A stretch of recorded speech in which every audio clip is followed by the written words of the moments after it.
into the final game of this series. The first time we're seeing a best of 5. This is Vendetta up against the Simpsons. Definitely excited to see how this goes, Wheezy.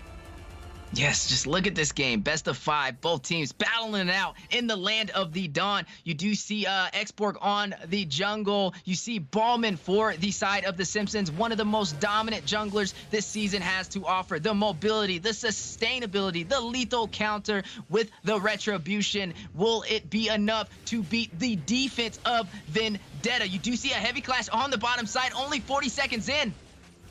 Yeah, they're going to have to watch out for Shiki here, right? They're going to have to be careful. The wings by wings. I got a feeling we're going to see a lot of rotations coming from Shiki here, trying to make those plays. And especially when we hit level 4, he's going to hit up that tri-bush, drop down the feathered airstrike, and try to get picks onto Cold World, slow him down as much as possible.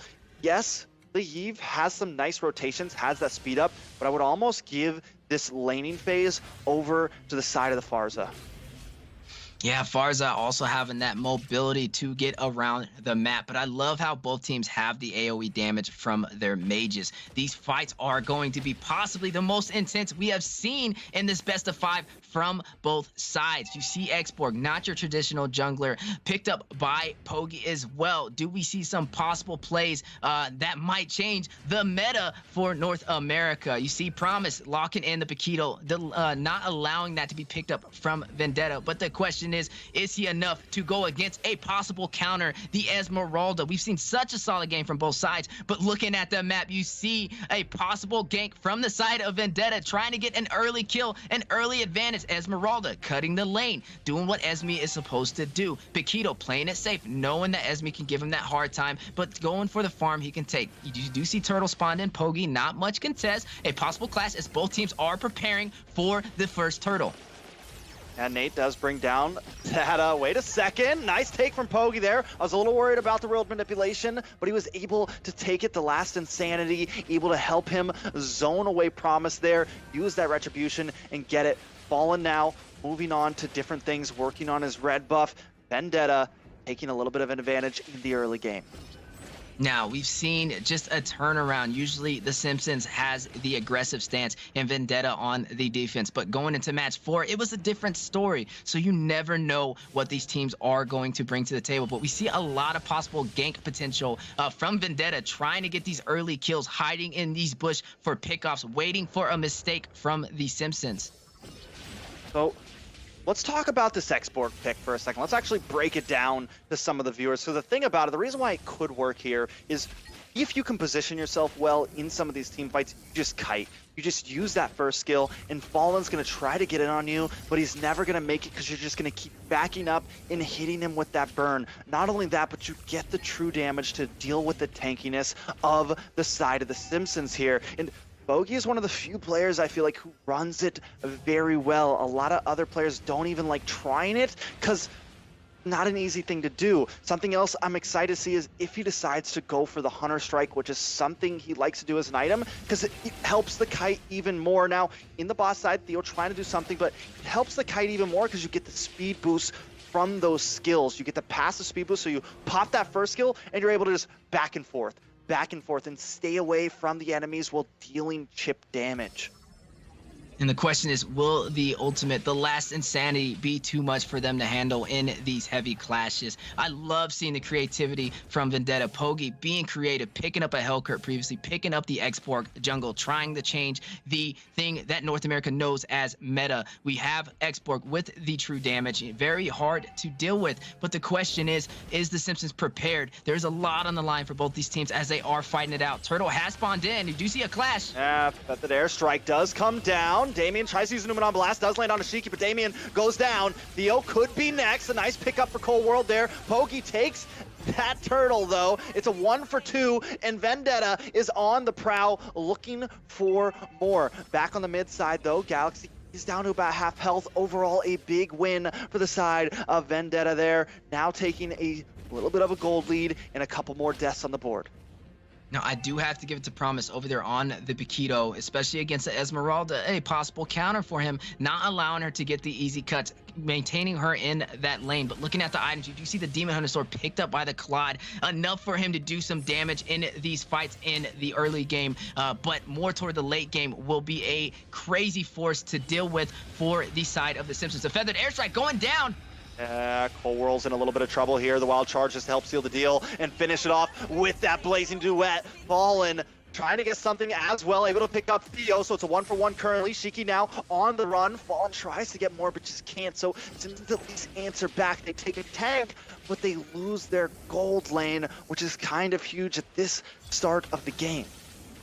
Now, we are seeing a little bit more of a rotation from Shiki over on Farza against Nate on the Eve, just having the ability to rotate around the map. A lot of assists stacking up on his side for these fights. Ballman rotating, Fallen on that jungle. But Pogi on the X-Borg securing 2 of the turtles. The gold difference is not that much. These teams are very close, but a clash in the mid lane as Damien tries to escape. That is rough. Shiki picks that up with that Feathered Airstrike. Pogi continues to lay down the chip damage as Shiki drops the bombs from the backside. Just your typical front to back, front to high ground composition, and they are playing it to a T. I love this playstyle. You see Theo over on the bottom side trying to possibly cut the lane. Nate trying to defend. You see a little bit of protection on the carry. They know they have a late game marksman. She has to get that farm. Do not let her lose to that Claude. Both teams have that late game marksman, which will be very hard to deal with. So we have to see some pressure to delay them from being able to get that farm. And Fallen wants to try to delay them by maybe getting this turtle, maybe getting the steal. He does have the lethal counter, but the rest of the team is there to help out Theo. Looking for something. Galaxy misses the Fallen Star move, but creates space, and this gets Pogi the turtle once again. Simpsons not able to get anything and are slowly getting oppressed, slowly getting starved here, and another kill goes into the hands of Vendetta, this time into the pocket of Yuna as he takes out Cold World.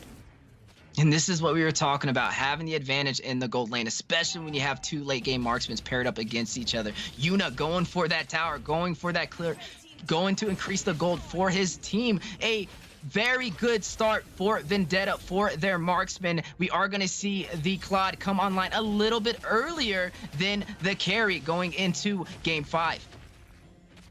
And every time the side of the Simpsons want to get something, they're just denied it, and Shiki back with the Feathered Airstrike. Bogi continuing to chip away at them. Now, Shiki has been the star here, I feel like. And we called it, constantly rotating down to that bottom side and just giving such a hassle to Cold World. We were worried about the EXP lane with Promise, but the real thing we should have been worried about from the very beginning was the rotations from this Farza, and now Cold World just can't come up. He's constantly being hassled, and not only that, Yuna is rotating. He's in the EXP lane now to get even more gold by taking that tower up there. Now, a tower has fallen on the bottom side in the favor of Vendetta. They are going for more of the aggressor in this game, and they also have the X-Borg as their jungler. We have to give it to Shiki. Like you said, good zone. You see Theo going for a possible cut to take another tower without really much contest. Will they allow them to push in these minions and go for this objective? Ooh, Flicker with the Wild Charge. Feathered Airstrike comes down. Shiki picks up a kill. Damien now also in a bad spot. Yuna does not have that Blazing Duet, but he doesn't care. He's going to come in and get the kill and work away in the tower. Make that another one in the mid side. Nate goes down. Kills all around the map for the side of Vendetta. Now, I love what Vendetta did right there. They made sure to choke those minions in that lane. They proxied that lane and were able to secure it. And you've seen the Simpsons not able to get a good defensive stance to stop them. And then another objective possibly going in their favor with no contest. They have taken all the turtles. They have taken Lord. They have taken the towers in the bottom and top lane. And then a clash on the mid side. Yeah, Galaxy in a bad spot. I mean, Galaxy not in a bad spot. Able to take out Fallen there. Bogey actually gets the kill. Now, normally, the problem with the X-Borg is like you can die early on and you're a little bit weak in the laning phase, but at this point when you're ahead, I mean, we're looking at a big gold lead, almost 7,000, right? This is trouble. This spells a very, very bad for the side of the Simpsons because they were supposed to be the aggressive ones. They were supposed to be the ones that got an advantage in the early start with that Ballman, but now that they're playing on the back foot in a time when they're supposed to be dominating, it looks very grim for the side of the Simpsons. And just the damage output potential right now for Vendetta is looking very good. They have a lot of AoE damage and true damage with the X-Borg. You have Claude with the Blazing Duet for AoE damage as well. You have Farza with the Feathered Airstrike, especially when you have the advantage early in the game against the enemy team who doesn't have the proper defense set up, and you are stacking these items. Looking at the items from both sides, going into the 10-minute mark, you're looking at, Borg picking up that Ice Queen wand to have the slow on the enemy as he does chase them down, or also as they chase him. You see Claude being built up. He has the Wind of Nature now in case the carry or any physical damage comes his way, but also has the, oh my gosh, a clash on the top. Guard coming in. Galaxy falls up with the falling Star Moon. Nate, though, brings out the World Manipulation. Bogey, though, on the backside, last Insanity cleans things up. Damien and Nate off the field, fallen, maybe next, trying with a valiant effort, but will go down. The double kill goes to Bogey, and the tower may go down next. They're going to move on to this base. Where's Promise? Trying to recall, trying to get in there, but they're going to focus in. Now, Promise is here, gets a nice damage on a Poggy, on a Shiki, but just can't connect. Wants to try to finish this, forced to flicker back, and can't get a kill. Vendetta has just tipped the scales extremely into their favor. What a play over by Cold World, though, activating that Wind of Nature just in time as that Blazing Duet went down from Yuna, keeping him alive to defend. We see a request for a pause, possibly a technical difficulty, but just the pressure of both sides right now. 12-2, looking very, very solid. This game has been more of a one-sided match, and the AoE damage right now is about to be insane as they are fighting for the final game of this series for both teams. That's definitely looking rough. The Simpsons, if it continues like this, they may just get dropped down to that lower bracket. Vendetta, though, from game 1 to game 5, we just seen this evolution from them. We've seen them pick up some unique picks and make them work. We've seen them grow, I mean, honestly, as a team throughout this whole series. So I'm wondering, is there anything the Simpsons, in your opinion, Weezy, they can do to stretch this out? Looking at their composition, it does seem a little bit hard. Now, I gotta say, if I was the Simpsons in this predicament, you have to play safe. They have too much AoE damage as a team for Vendetta, especially with the advantage of items, the difference in gold right now. You cannot win in these fights. You have to play safe. Maybe allow them to try and be aggressive. Let them continue to play that aggressive play style and do kind of what Vendetta's done in the previous matches. Play the defensive side, let them push in. Maybe they clear some minions and allow you to take some gold, and that's really what you have to do at this moment. You cannot be an aggressor, especially with all that is on the line for this match.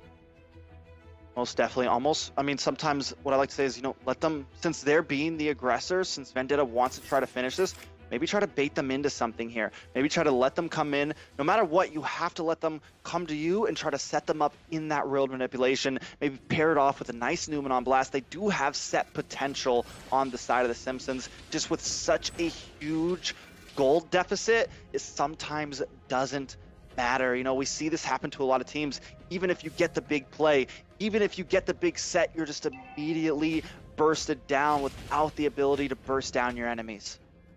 Now, I do love how they are pushing up the lane, trying to keep those minions on the mid of the map for the side of the Simpsons. The fight is not over. We've seen the similar situation, but actually on the other side, the Simpsons being the aggressor, but now Vendetta has had a solid game plan for Game 5.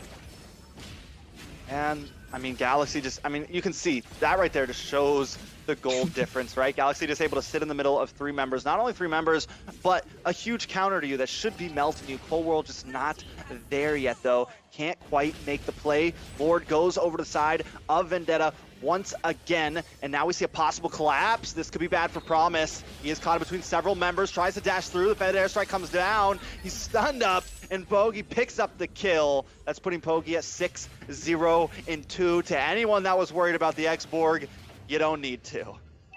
Now, looking at the Simpsons, their game plan was to possibly take out the Esmeralda. Not sure if that was really the smartest move, allowing them to take that Lord with no contest and not having an answer for it. But like we said, the gold deficit is just so much leaning toward the favor of Vendetta. We are only 13 minutes in, 13-2, dominating fashion and playstyle from Vendetta. They are trying to close this out with an early finish. Trying to close something out, and they may be able to do it the way these games have been going.